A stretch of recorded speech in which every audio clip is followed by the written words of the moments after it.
Blitz on 2, sponsored by the College Planning Center, Steen Enterprises, the Curry Law Firm, and Roper's St. Francis Healthcare.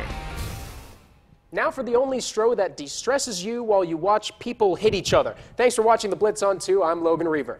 And I'm Brianne Welch. Before we get to any highlights tonight, let's take a look, like we always do, at what to watch for this weekend. To start tonight, Fort Dorchester and West Ashley starting region play against each other, both coming off big-time wins.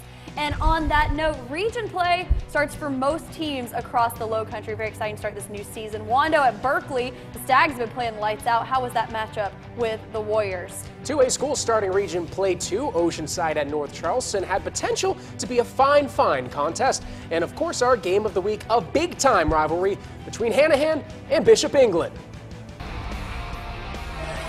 Blitz on 2, game of the week, sponsored by the Curry Law Firm.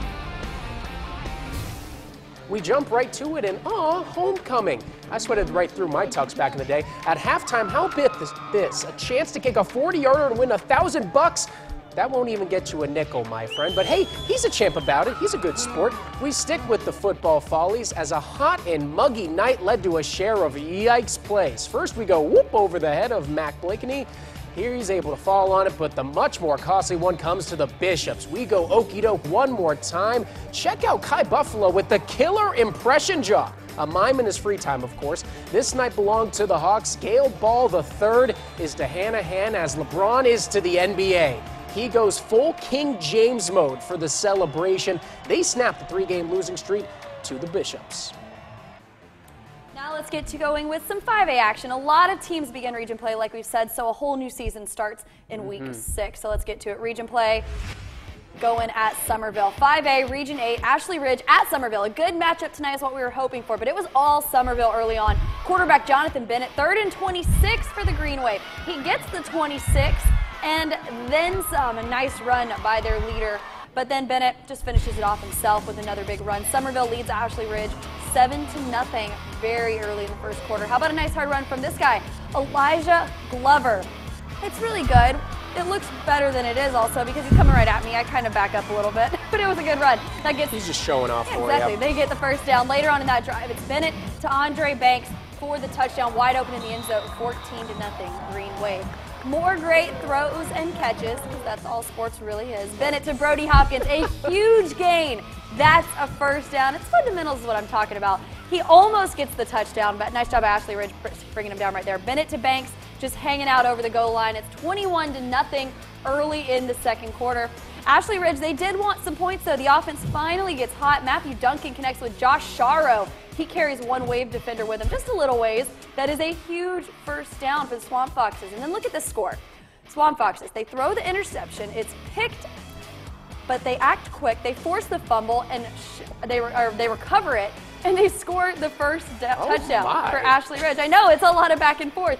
The Green Wave, though, they couldn't be stopped. Summerville winners at home 49-10. They start region 1-0.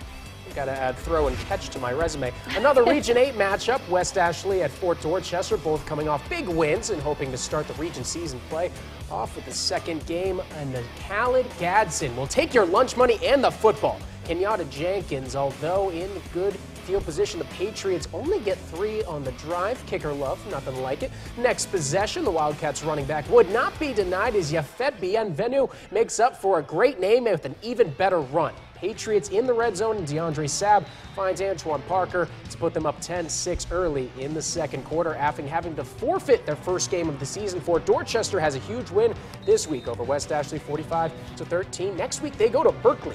And that should be a good one. Looking forward to that. Moving on to our first Region 7 matchup of the season. Wando Warriors have to go up to Berkeley and try to beat a very good Stags team. Eric Tuttle hands it off to DeMontre Singleton, runs hard up the gut. That's the first touchdown of the game. Stags lead 7-0.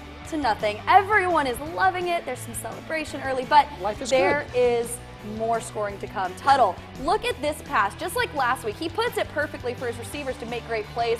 Durbin Pesnell in the back corner of the end zone. And then how about another run? This one from Cortez Hayward. That makes it 28-0 Berkeley Stags. They are a good team, and they continue to show it at home. A huge win over Wando by 37 points, 40-3 next week. Like we just said, another home battle, this time with Fort Dorchester. Oh my, Cane Bay and Goose Creek also in Region 7. Cane Bay a huge win over RB Stall last week, looking to keep the momentum rolling, and one thing that was rolling in this one was some heads. A grinder throughout, but Goose Creek came out and set the tempo in a hard-hitting way. Screen pass to Xavier Mitchell Brown. No sir, your table isn't ready yet. The offense followed suit. It's going to be Emmanuel Mukamu, slicing and dicing like a slap chop. Then he's going to find Damon Muzon, who finds 6, and once he does, he's going to love boogieing with the big men. Turns out there was a flag on that play, so they just say, hey, let's do that whole thing again. This time, Muzon, corner pocket. He's getting down with the large humans one more time. They wouldn't do it all night, though. Cane Bay comes back in stunning fashion and takes it 27-24 in overtime. That is a big win right there.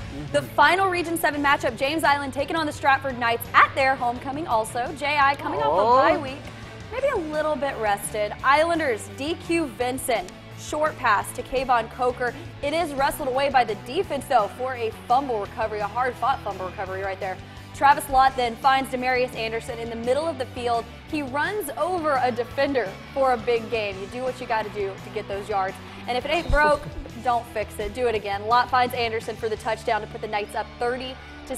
And what was actually a very close game at the half turned into what looked like a big Stratford win, 49-23. He was probably just upset he wasn't homecoming king. This one is not a region game. The Eagles still have one more week to get ready. Valdosta takes down Buford 57-20. It is time for us to take a break. When we come back, just a few more sets of highlights and a whole lot of scores coming your way. 3A, 2A, Skeeza, some good region games to get through. Coming up next on The Blitz.